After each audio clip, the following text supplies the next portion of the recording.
All right, everybody, we have made it. Yes, that's right. As the title said, we have a $10,000 first place prize seasonal tournament that was just announced by Riot. God damn, am I excited for this. Oh my God. If you guys can't tell, I'm a little bit excited. This is pretty sick. So there was a fact release on the website we're going to go over real quick. I just wanted to get a video up so that you guys could like fully take in the amount of hype that I have for what's about to happen in Legends of Runeterra, all right? I'm just going to throw that out there. But, yeah, there's also a video that they released. It's on their Twitter if you want to go check it out. But, God, man, this is so awesome.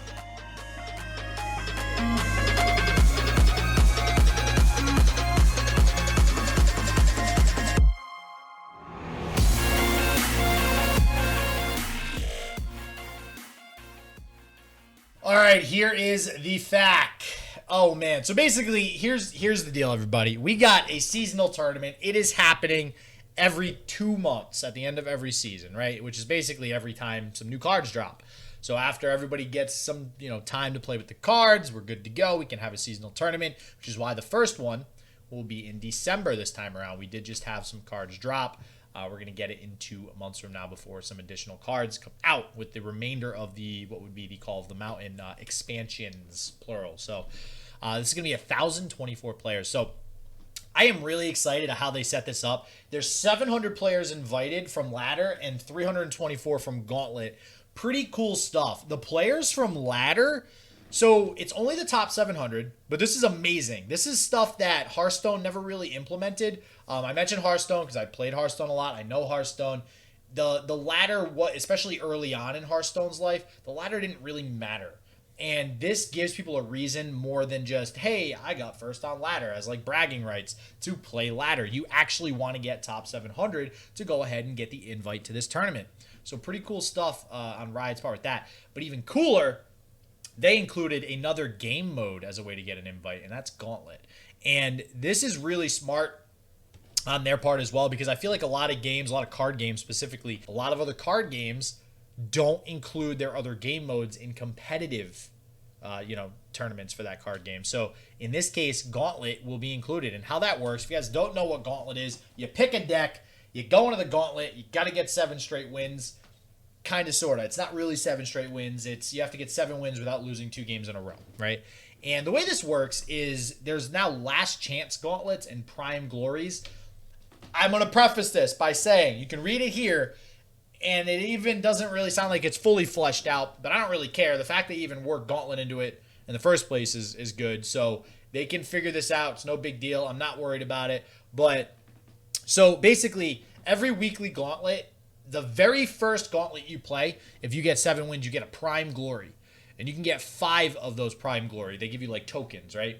And the way they showed the graphic in the video, you needed 7 of those tokens, which makes sense because a Gauntlet is 7 wins anyways. So anyways, you get 5 Prime Glories, let's say. And then there's a last chance Gauntlet towards the end of the season.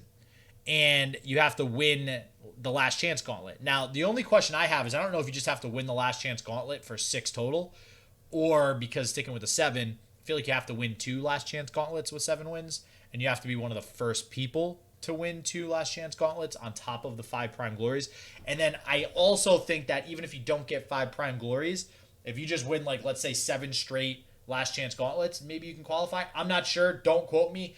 I didn't really clarify with that, or maybe they did and I'm just stupid, which usually that's the case. But anyways, we'll see. It's still cool that they worked Gauntlet in the first place. So awesome, awesome.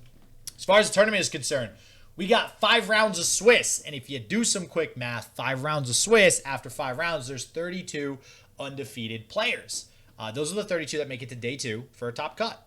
And we've done, top 32 cuts before. We usually do top 16 now, but we are going to have 32. Now, what they will be doing is they offer a consolation prize. And we are the generation that loves participation awards. So basically, even if you don't go undefeated, if you at least get 3 wins in the Swiss rounds, you get a card back, which is pretty neat. So basically saying, hey, I made it to the Swiss rounds for the seasonal tournament, but I lost. So here's my prize. So, but anyways, as far as the tournament structure is concerned, pretty cool that they're taking basically what we're used to and putting it into this tournament. If you guys watch any of my casts, if you guys have been a part of Duels of Runeterra or any of the other tournaments that have been around as of late, you know the most popular format is bring 3 decks, region lock, can't overlap on regions, only 1 deck max with no champions, and then you ban 1 deck before you start with your opponent. Usually it's somewhere between 60 and 75 minutes per round that we give for time limit, and that's that. Time limit's kind of Sometimes we care about it, sometimes we don't. People like to rope. But that's basically the same thing that they're going to be doing with this, which is pretty cool. They give X amount of time for, you can, see here, preparation phase, ban phase, stuff like that. So what they snuck in here, though, look. We're also working on a chess clock style system. So for those of you who hate people that rope, here you go. And I think this is obviously the best way to go about this. Obviously, chess has 1,000 decisions you have to make. Similar to card games, you have to think of a lot of different things. And there's no perfect way to do it, but the chess clock style system seems to be universally agreed upon as a way to prevent people from just sitting there and thinking all day. So I like it. I like it. So overall, this is awesome. All right, if you can't tell, I'm excited. I'm a little worked up. My heart rate's going. Whoo! Ah, man. So a lot of these other things are just regular questions. The grand prize will be 10,000. There are smaller cash prizes for the rest of the top 32. It's pretty cool that they're doing 6 of these essentially a year, which means they budgeted 60,000 for the winners. I imagine maybe 100,000 total if you take all the other places into consideration. Good on Riot for wanting to invest that $100,000 into the community and into the tournament scene, because that will, I think, 100% help blow this game up. So pretty awesome that Riot is going ahead and taking what I would consider to be a risk, right? I mean, you never know how well an esport or a video game is going to do until you do it. And I very much appreciate Riot for going ahead and taking this risk and doing this and putting this money in the tournament.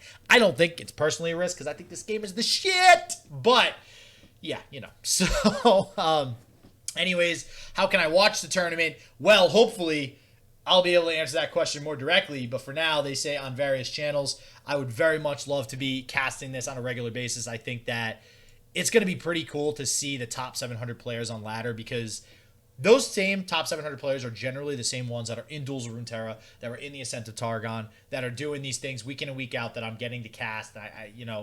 It's going to be pretty cool to see them on the big screen, so to speak, in a Riot-sponsored event.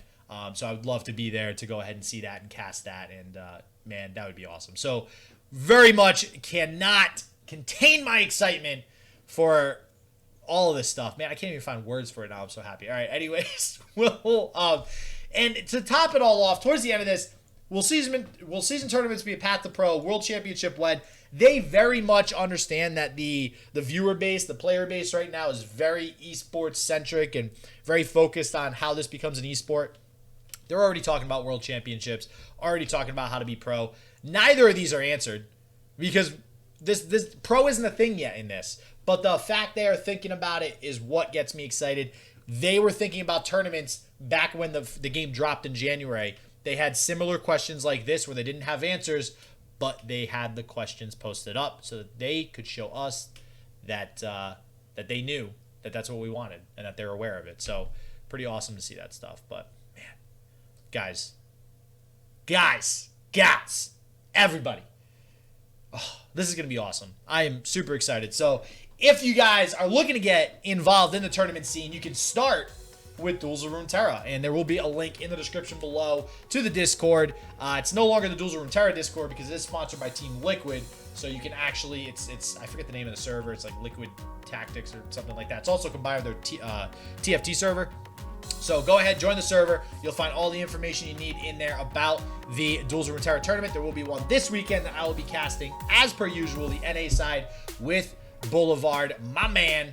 And it's going to be fun. So definitely check it out. Join the tournament if you'd like. And guys, gals, ladies and gentlemen, as always, stay healthy, stay positive. I hope shit just works for you. And peace out.